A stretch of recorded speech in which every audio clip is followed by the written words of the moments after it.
Hey, everybody, welcome back to the Dr. Danisha Keating Show. Super excited to have Anthony joining us on the show today. Remember, this is that kitchen table talk conversation where two friends are coming together to learn from each other, to ask questions, to understand. We know the rules. We can't yell, we can't scream, we can't talk over each other. We're not trying to get that gotcha moment with the person. We're actually trying to ask the questions to understand where the other person is coming from and why.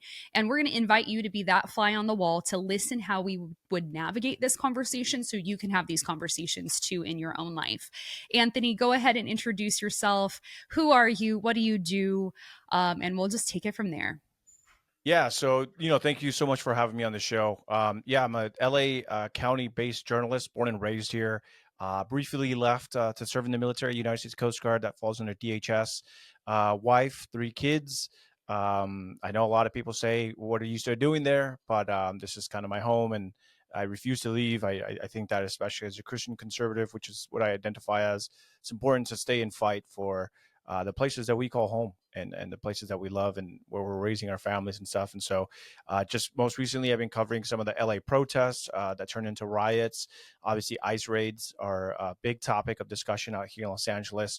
And Yeah. being that I am Hispanic and Latino, obviously I have a large Hispanic Latino base of followers, everyone from the very far left to the very far right that follow me. Basically, just Republican, Democrats, everything in between, and obviously they're tuning in to see what's really happening. And so I think that it's an age of misinformation and disinformation that the federal government is fighting off. And so I'm trying my best to kind of navigate the waters there, and being able to present both sides of the argument, and notify my audience of what's really happening out there. And so yeah, just been doing this for about 8 years independently. Don't have a boss, don't work for anyone, kind of just work for my audience. That's kind of the neat thing about social media, is once you grow a following, people support your work, they support what you do. You're able to crowd fund, whether it's on Substack, which I do weekly publications there, and some of my breaking report there as well. And people just kind of come to support your work because they trust that you're integral person, and that you're reporting honestly and not biasly. And so despite my politics, I'm able to just kind of put a objective lens into a lot of the reporting, which I think is something that is much needed. I think it's something that a lot of reporters kind of forget, that hey, there's you can have an opinion piece, but you don't have to inject your politics into everything. And so yeah, I think people appreciate that. And so I've got a little bit over And 300,000 like, followers across all socials. Yeah. sorry, I'm Yeah. just No, no, no, no, no. You're good. You're good. Yeah. No, because you've got the Bianco for governor hat. No, that's fine. No, but I like, the thing is like, obviously, I have my politics, and so does yeah, everybody. If we all people have want our to sit opinion. there and Absolutely. exactly. And so the most important thing I find is, are you still able to report the facts without your bias? So like, Yeah. for a perfect example of this is, obviously we've got the Epstein files, right? Just recently, in the last 24, 48 hours, there's a lot of Yep. controversy because of Yep. DOJ and the FBI. And so, like, us as independent journalists, is it our job to run cover for the administration, or are we just reporting what we're seeing? And so there's a lot of people that are very angry. And so it's not my job to run interference for this administration or their decisions, or to try to convince my audience not to be angry when I feel maybe they rightfully should be. But yeah, that's kind of what I mean by being able to kind of have the objective lens, is I don't have to run interference for my party or my politicians. Right. They Right. just, it's their job to defend themselves and their actions. It's not my job as a journalist. My job as a journalist is to give people the news, and give it to them exactly how it's being articulated, based on facts, not trying to add my own spice of things in order to kind of run defense for anybody. Because the reality is, and I tell this to people all the time, nobody, you're not made to defend anybody. You don't have to defend a political party. You don't have to defend a person. It's okay to still support that person or that administration or that political party, and you can just not be okay with some of the things they do. That's perfectly fine. But for some reason, I feel everything's become so hyper political that it's like you have to run defense for your team. And I think that comes to a detriment to a lot of people that are just blinded, 100%. by that blind loyalty. So yeah, And that's a little bit of my me. I love that you're just like, here's all of it because Yeah. I'm like, dude, we have 1,000 different directions to go into. But I I know. think what, so I'm born and raised California as well. Haven't left California ever. So I won you on that one. Just kidding. But I do feel like there is a lot of people who try to report on California and they miss a lot of the history of California. And I know you said that you had Steve on your, he's one of the people running for governors. You had him on your podcast. I think that that's amazing. He is a hard person to track down to try to get on anything if you're not have a big profile. So it's always hard to get some of those people to sit with us and talk with us. But what I find is, a lot, like you said, a lot of people come into every conversation and they're like, oh, so you voted for this. Like, a lot of people vote for policy over person. They're just like, what do they bring Mhm. to the table? I don't care about the person sitting in front of me. What are they bringing to the table? And people don't see that. They're just like, they think that because you voted for that person that you believe everything that that person believes in. And there Right. are a lot of times that we have to vote for the worst of the two evil, not the worst, but the less worst Lesser of person. the two evils, yeah. The lesser of the two evils. And that's been very frustrating. But it's like, when you look at the policies and you stop voting for the person, you start to really, I feel like I've opened my eyes more versus being like, I have to choose the right person. I'm like, I'm choosing the policies that, especially for California, we're very progressive. We've been very progressive for a long time. So some of those policies that they want to put in place usually is like, oh, let's fix the road, but it's going to cost this amount of money. Let's fix air conditionings in school. It's going to cost this amount of money, but then it never gets done. So it's like, why am I going to keep voting for yes to get these things done if it's never going to get done? Being here so long in California, I mean, I don't remember time that there was not construction on the freeway. It's just reality. Yeah. Like, I'm like, everything is, it's been like stuff from high school that we're like, oh, we're gonna get this. Like, I'm 35, I'm not sure what your age is, but in high school in 2004 to 2008, they were like, we're gonna get this and this and this done. And I'm like, those still are not done today. And that was 10, 15 years ago. Yeah. Well, more than that, 15, so 20 years ago. That sucks. But you have also been on the front lines. I started actually just recently following you when the riots started happening in Los Angeles again. And I did kind of feel like during COVID, I saw a lot of stuff happening on social media, but not really getting anybody that was on the ground. So there was a lot of information that was pushed out and then coming out being not true. And one of the things that you talked about that I was kind of surprised to hear was during the riots just recently, that during COVID, you saw pallets across the city of where people were protesting with bricks on them. Now, again, someone I had seen that you had posted that during this last time, but somebody was like, no, that was false information. They grabbed it from a Home Depot. And you were like, no, that's not true. These are in places that the pallets, that's nowhere near Home Depot. They were dropped off. Mhm.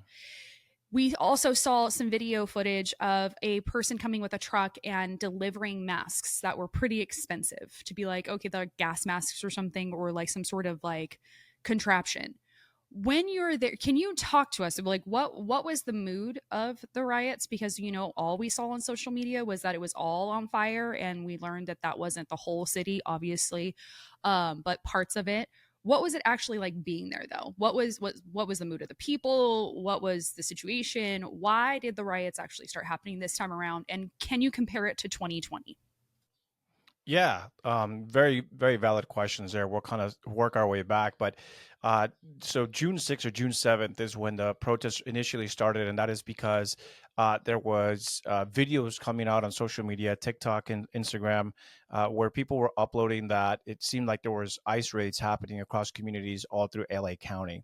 And so what ended up happening was Mayor Bass, LA Mayor Bass, came out with a statement saying that she was condemning that these ICE raids were happening and that the community would not be intimidated, and essentially saying that that local law enforcement were not going to be ordered to cooperate with ICE. This after one of the videos came out that there was LAPD setting up perimeters to where ICE agents were operating, and so this is kind of like a nuanced way to approach, like, hey, we're not helping them with the raids, but we are helping them set up a perimeter to make sure that the ICE raids are happening, and they're happening in a way where the ICE agents are protected. And so this obviously angered a lot of Democrats, a lot of liberals, a lot of people that are very anti-ICE, saying, well, how can you sit there and say that we're not helping them, like as a city, but then you're using city resources like LAPD? And so this really angered a lot of people. And so there was planned protests. Again, I want to say it was Friday, June 6th. if I'm not mistaken, that everything really kicked off because people ended up heading down to the federal building in downtown Los Angeles where there were DHS agents there. um and so I headed down there. I started seeing the flyers going around, and I'm like, huh, this looks interesting. Just for context, again, I'm an independent journalist. I've been covering protests, specifically in Los Angeles and California, but not just protests, but all things politics in California. And I've been doing this since 2018. So actually, some of my first protest coverage goes all the way Okay. back to 2017 and 2018 in Okay. downtown Los Angeles. So I've been doing like photography there, taking videos, interviewing people, etc. And so this was just another normal walk in the park for me. This wasn't something that I'm like, hey, I think this has potential to get crazy. I never thought it Mhm. was going to get that way, really. But then when I appeared, or when I showed up on Friday, I noticed that it was a pretty large crowd, and that there were ICE agents that were basically entrapped in this kind of parking structure inside the federal building. And so they were kind of setting up a kind of like a barrier to ensure that people weren't able to get onto the federal property and into the garage, where I assume that ICE agents and DHS have trucks down there, and things that they use to operate within LA City. And so that night, it ended up getting pretty violent, pretty fast. I actually recorded some of the first video footage of when it turned from like a peaceful protest into like a violent, kind of and chaotic night. But before that, you did have thousands of people show up near City Hall in Los Angeles that were there to peacefully protest. As you know, it's constitutionally protected to do so. Doesn't matter if you agree or if you don't agree with the protests. And a lot of people tell me, why do you spend so much time out there with protests? I'm like, look, at the end of the day, this is history. You don't have to agree or disagree, but I think it's important to document what is happening so that people can say, A, it happened, and B, they have an informed, they can have an informed opinion of how that protest led out, by the videos that I put up, right? And so it did start off kind of, they rented this truck and they were having speeches and they were speaking out against ICE. There was elected city officials there. There was UTLA, the Union of the Teachers, Unionized Teachers of Los Angeles, leaders were there as well. So there was a lot of elected people there that were kind of decrying what ICE was doing and quote unquote instilling fear into the community. And so that was early on in the afternoon, but then toward the evening, that's when things really started to turn violent. I witnessed protesters take out hammers from their backpacks and they were destroying public property. There was like these cement cylinders, like little, I guess you would call them kind of, I don't even know what you call them, but it was like these little like pillars in their work. They had cement on the outside and it's metal in the inside, and so they were just breaking down the cement so they can turn into small pieces, and they were throwing them at the ICE agents. And so I'm like, okay, this is not good. Like I'm kind of in the middle of danger here, because if they start launching this at the DHS agents, then I think their DHS agents are ready to kind of push back. And that is Yeah. when I noticed that the DHS agents had donned gas masks, and that they had put on riot gear, and that they had like these little kind of like guns, but they're not like Mm. real guns. They're kind of like they shoot out pepper pellets at protesters and stuff like that to kind of get them away from them. And so, yeah, chaos just kind of ensued pretty rapidly, and it just turned into a really, really violent night until LAPD finally decided to come out there and kind of put an end to it. But as far as the pallets of bricks, so that actually ended up happening the very next day. I want to say it was June 7th on a Saturday. So this happened in Paramount, California. Paramount Mm. is basically like the next city over from Compton, Right. in Los Angeles County. And basically, what ended up happening that day was there was an elected official that uploaded a video onto his social media saying that he was out strolling the neighborhood and that he was making like a quick run to Home Depot, and that he noticed that there was an unmarked vehicle with tinted windows and what looked to be federal agents inside, and they were going across the parking lot from Home Depot into this gated area. Yeah. And so he just put two and two together, and he's like, look, we saw ICE raids all this week. I think that they're about to target this Home Depot and they're going to come after these workers. I need the community to come out, and protest these agents. And sure enough, by like noon that day, there was fires, there was violence, there was glasses thrown, there was bricks thrown. And so when I finally got to that Home Depot, because everything just kind of happened so fast, and I had been out all last, the night before, I was still charging all my batteries, phones, and extra Mhm. batteries, because I'm like, I don't know if it's going to happen again today, meaning Saturday. But as I was charging, I was getting blown up in notifications that these Yeah. protests were happening again a second time, and this time in Paramount.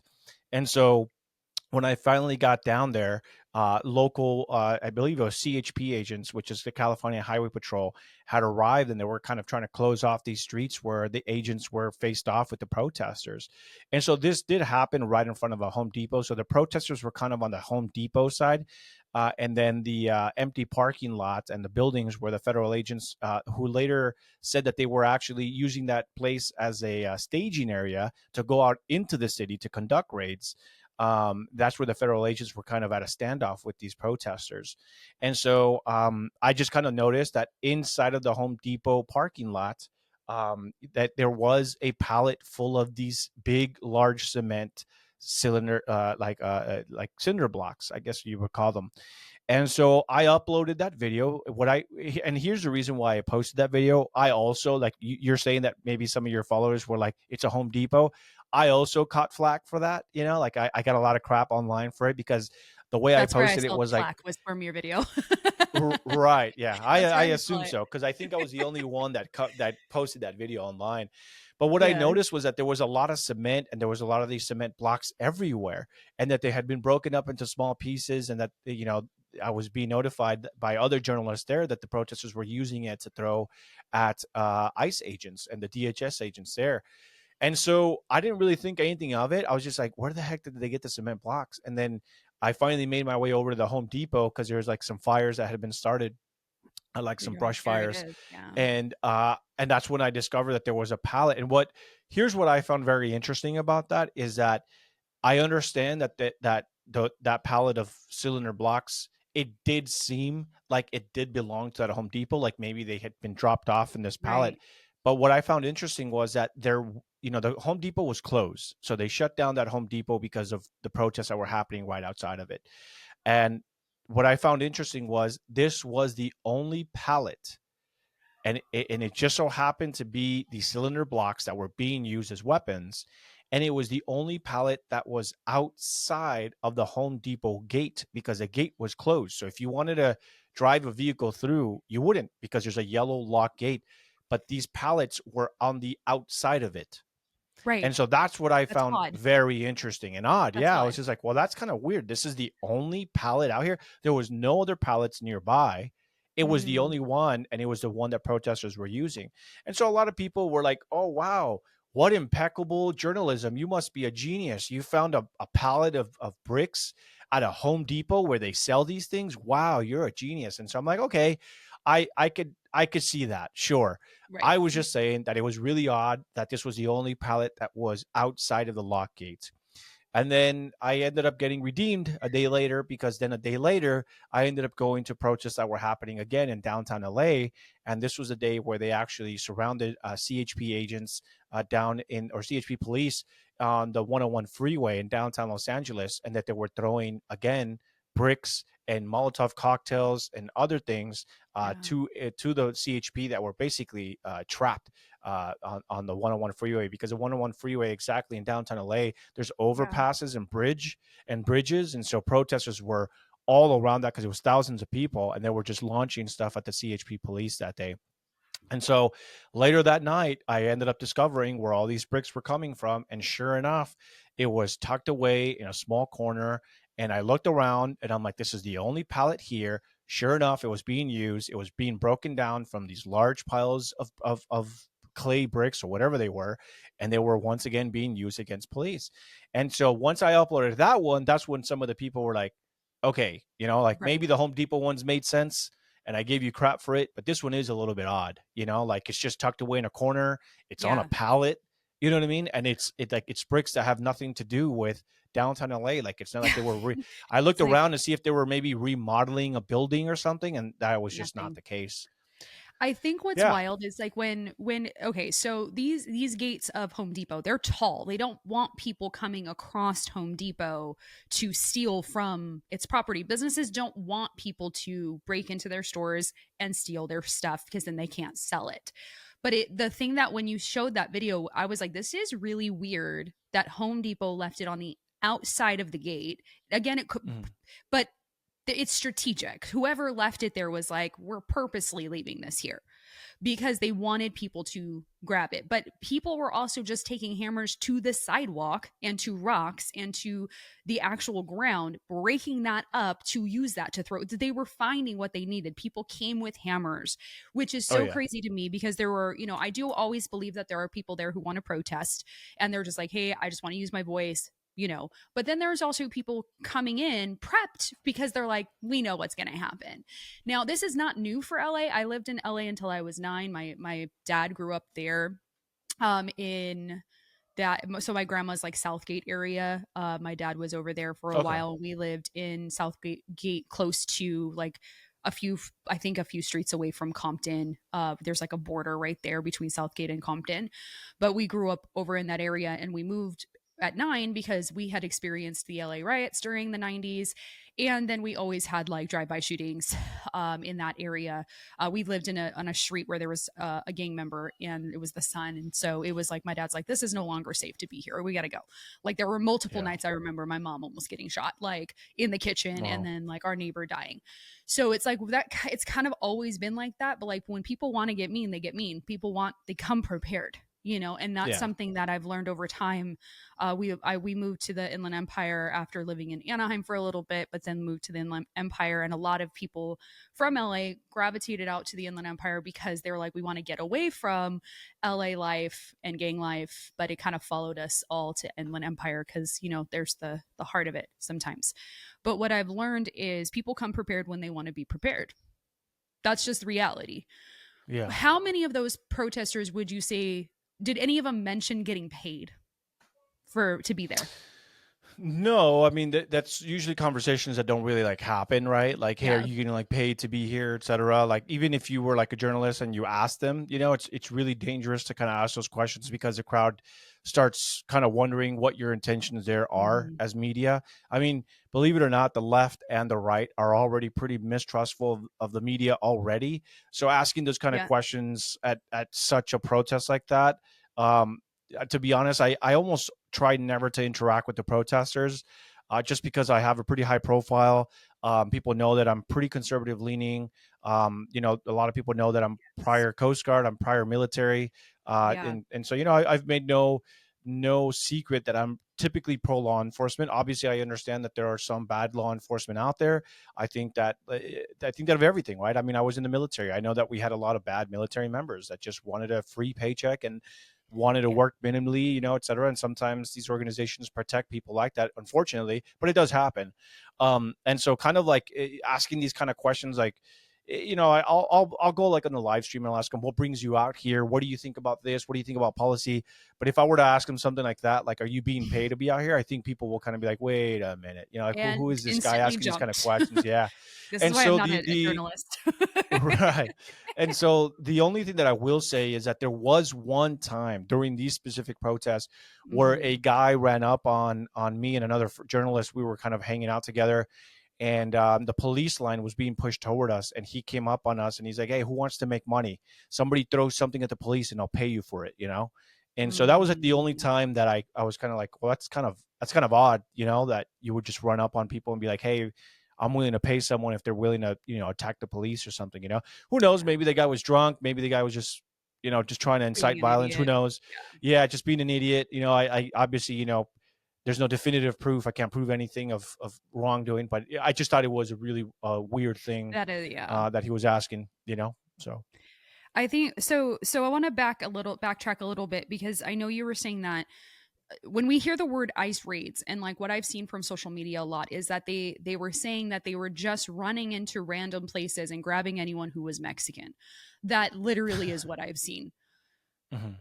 Then you see on the other side of things where they're saying, no, it's targeted. They have warrants, they have pictures, they know who they're going to get in these locations. They're not just grabbing everybody. What is your experience with that information?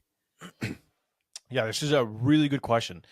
So it's a little bit multi-layered, and there's going to be a lot of people out there that are going to push back on what I'm about to say, but these are just the information that's been handed to me.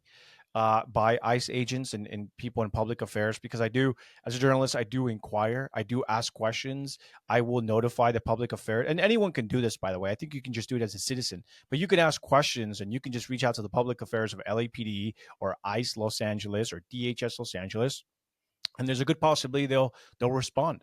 You might not like the response, or you might not buy it, or you might not believe it, but that they are obligated to kind of respond to the audience. And so, my question to them was like, why are we kind of seeing where there are these targeted, coming after of migrants that are here legally, that are murderers, that are violent criminals, but then you do have these videos that are very real. Like, no one's trying to downplay that they're fake.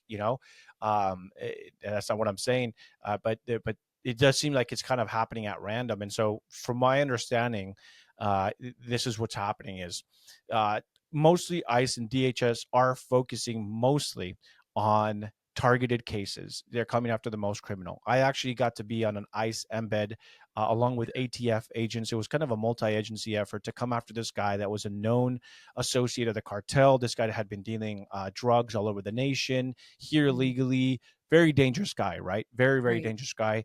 And I got to join ATF and kind of seeing how they kind of put this case to a close, a case that had been open for months, if not years, looking for this guy, who traveled back and forth and was directly in charge of funneling drugs and fentanyl and methamphetamine to all these different states. And so there is that aspect of it. And then, from what I understand, is the reason why it might seem a little chaotic is twofold. One of them is because there is a minimum number that the Trump administration, has ordered that they want every day and every year. Donald Trump just recently said that that minimum number has to be at least 1 million per year.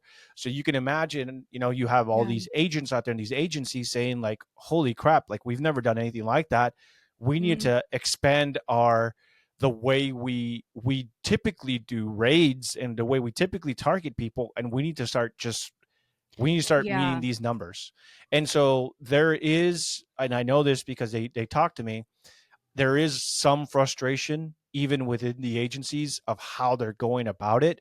A Hmm. lot of them did believe that it would be a lot more strategic versus just coming after anybody and anyone, because obviously there's a lot of controversy. It's like, why are you showing up to places where, quote unquote, it's only brown people, right, etc. But the Hmm. way it was explained to me, okay, was the people that are showing up to these Home Depots is, I can't necessarily quote the person, but this is someone at the agency that told me it's not that we're targeting areas where we know Hispanics frequent. We're targeting areas where we know illegals frequent.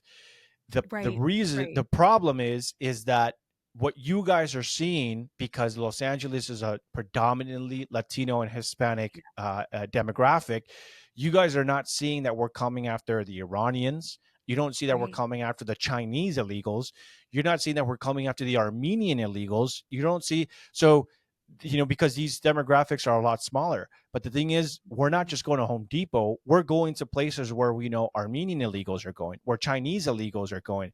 It's just not pushed into your algorithm for two reasons. Yeah. One, because these demographics are smaller, but B, because you probably have a lot of friends, or you yourself are Hispanic and Latino.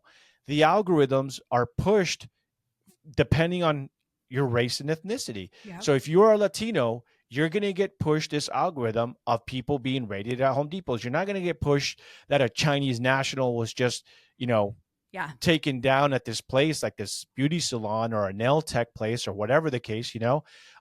you're not going to get pushed because you're not Chinese. You've probably never researched anything Chinese. You probably Yeah. don't look at anything Chinese, so it's not going to be pushed to you. But you do have, like, Armenians. I actually just got an email from an Iranian person saying, "How come you're not covering the Iranian stuff? I have an uncle who was just deported, and this guy's a good man, et cetera, et cetera." And I'm like, man, I didn't even hear about this. But again, it's Yeah. because Right. of two things, right? It's the algorithm, but also obviously Los Angeles County is predominantly Latino Hispanic. The amount Right. of illegal immigrants that are going to be Latino and Hispanic are going to be a lot larger, than, say, the Irish community, Right. people that might be from Ireland that are here illegally. And if, somebody asked me that specific question. It's like, why aren't we seeing Irish people, like white people, basically getting arrested? And I looked up the demographic of Irish people in LA County, and I think it's like less than 1%. So I'm It's like, very come small, so on. you're not going to see it. Yeah. So here's So what's yeah, you're wild. not going to see it. Yeah. This is what's wild. I'm on the foster care side. I was former foster youth. I share my story online all the time. All of the videos that I have been seeing were foster youth getting taken. All of Hmm. them. That's my algorithm, where ICE coming into foster youth, foster homes, stealing foster youth, kidnapping foster youth, all of this stuff. So there is a video that was being misrepresented in 2016. It was a former foster youth, a foster family who wanted to keep the foster youth with them, and like basically called the media to try to put CPS pressure and say like, keep her with us, don't take her home.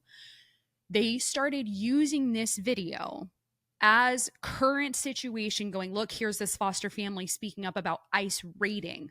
And I'm like, Hmm. I'm so pissed. Like I got so mad. I like had to redo my video like 10 times because I was just like, y'all, like if you want people to actually believe that this is happening, share the true stories.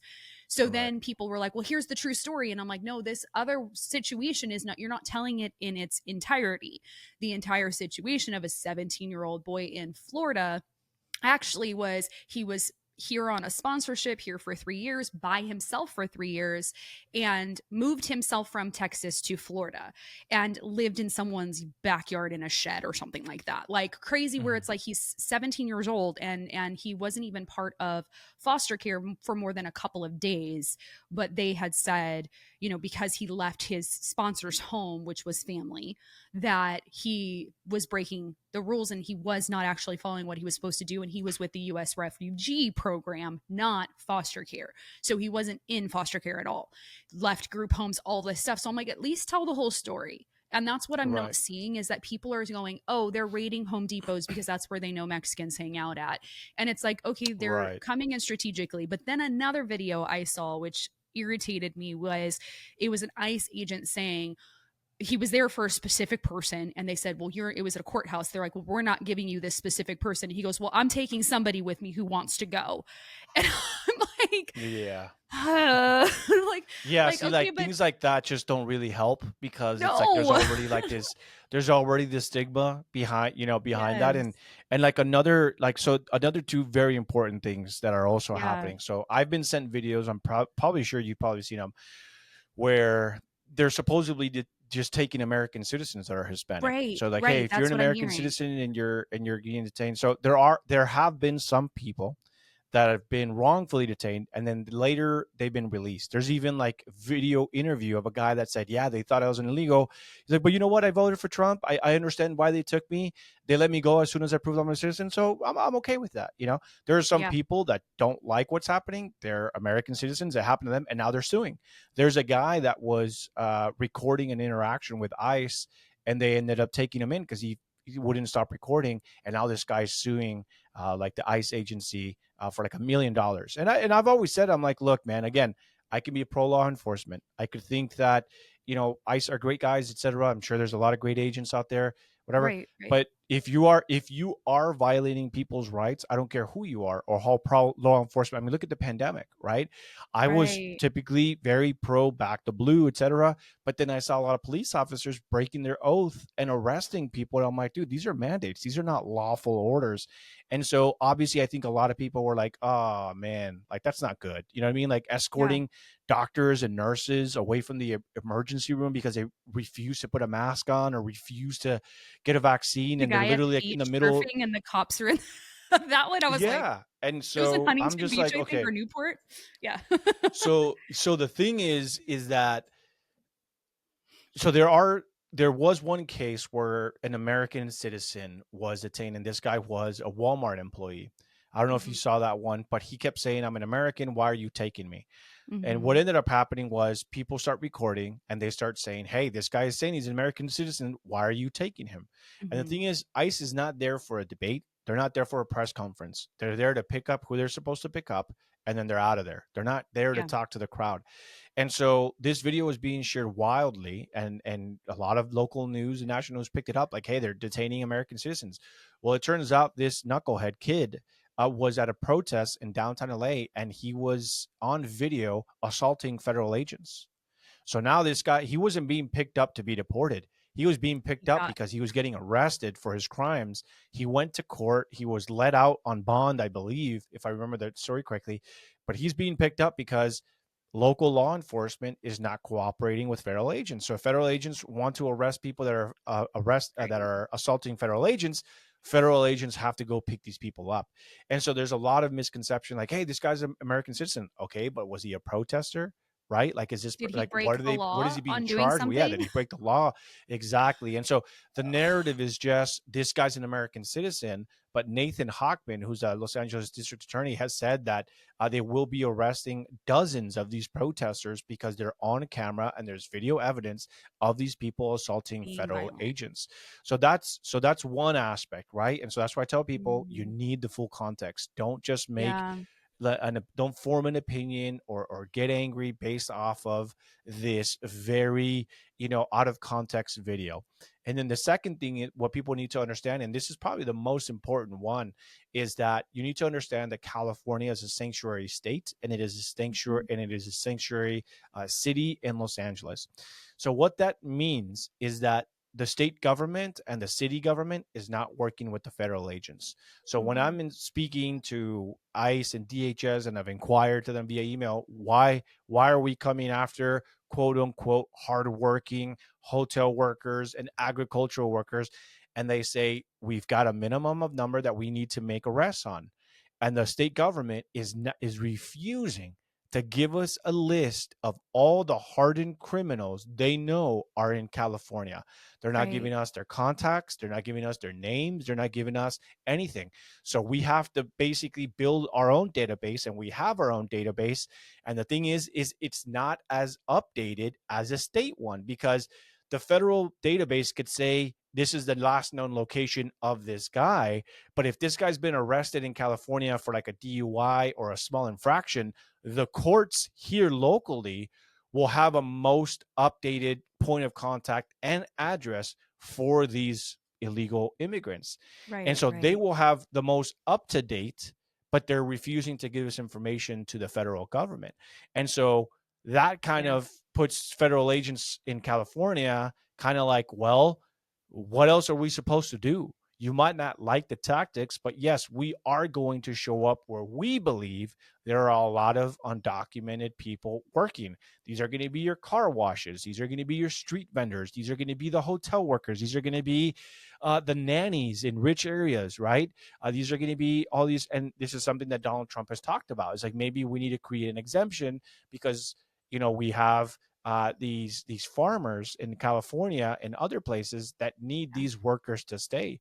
And so I think that this is something personally that is not necessarily going to fix anything. I think this is just kicking the can down the road. And I think that these workers, it should have been handled a long time ago, that they be given some kind of work permit so that they can remain. It's like, well, why haven't Yeah. we done that already? Like why are we just Yeah. now thinking about this? So, and this could So have been done under the last administration, but for whatever reason, it never was. I was reading up on that yesterday, and I don't have all the information because it was a brief read, but there was something that was passed in like the 70s 80s for that, where it required them basically to work in algal culture for 6 months. But what they found through this program was that people weren't even working in that field, and so it's like it hasn't been being followed, which is dumb because I'm like, there's so many families that I know, like being in the Inland Empire, I've known people who were undocumented and here with visas and work visas and stuff like that. I've worked in education, so I've met a lot of people who were like, yeah, I don't have that, but here's like a work visa that we can have. And I'm like, that why can't we just make this requirement? Like, why do we have to keep, like you said, kicking the can down the road? Because all it's doing is inciting fear into people who have either come here legally and gone through the process, or hear that their parents, like they're maybe first generation Americans, but their parents are still not here legally, and it's been like 30 years since they've been here. I hear a lot of that in California is like 20, Yeah, 30 years that these families have been here. And it's like that's a long time to not go through the process. 20, correct. 30. Yeah. It doesn't take 20, 30 years to get this process done, but it does take money, which may not be what they have when they're working in the fields and barely getting paid, or working at Home Depot. And there's a lot of jobs that they're not going to be able to work without proper documentation, which And is hard. one real quick thing about that too is what people need to understand is, if let's say Donald Trump makes a cutout for agricultural workers, right? He's like, okay, if you work in agriculture, what he's been talking about is the farmers can petition for you and say, hey, this guy works at my farm, etc. And so that's it. I kind of just made a connection. You were talking about how back in the 70s or 80s there was this program where if you worked in agriculture for Right. 6 months, you can start the process. But it turns out that a lot of these people the did not work there, and the reason for it is because if you really think about it, if you're in danger of getting deported, but the only way you can get amnesty or a work visa is if you work in agriculture, where do you